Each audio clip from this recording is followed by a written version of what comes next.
Мен айтайын дегенім, мынау Рудный қаласында екі көше атауын өзгерті деп қазақ халқым мәз болып жүр саған.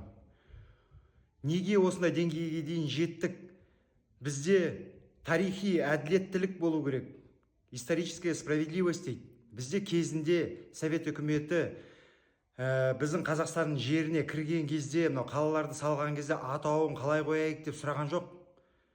Біздің елімізде тұрып жатқан адамдардан көшелерді қандай атау қоямыз деп сұрап жатқан жоқ. Оны қоя беріңізші. Осы жақынға дейін осы Мирзаян көшесі болды. Қазақ халқын қаймақтарын құртқан. Сол квотасы бітіп қалып Сталинге хат жазған сол кісі.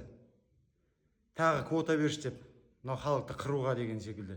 Осы бертінге дейін осы көшелер болды. Сол үшін де мынау тарихи әділеттілік дегенді біз қолдануымыз керек.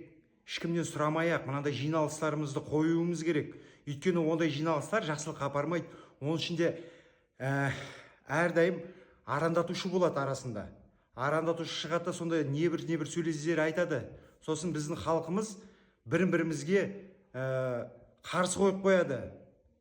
Сосын ол басқа өзге ұлттарды кім сүйеді?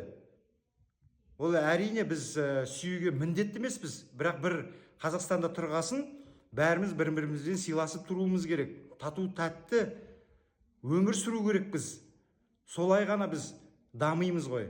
Ал қазір мынау арандатушылар арамызда жүретін болса, не нәрсеге жетеміз? Ешқандай деңгейге жетпейміз. Артқа тартады.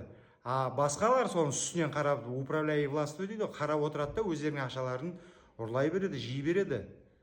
Сол үшін де біз ақылды болу керекпіз. Билікке айтарым, ешкімді тыңдамай, ауыстыратын нәрселерді ауыстырыңыздар. Қазақ атауларына, мынау тарихи атауларына, қала болсын, көшелер болсын. Сол мен айтарым. Ол тек мен өз пікірім. Қолдасаңыз, пікір жазыңыз. Парақшаға тіркеліңіз.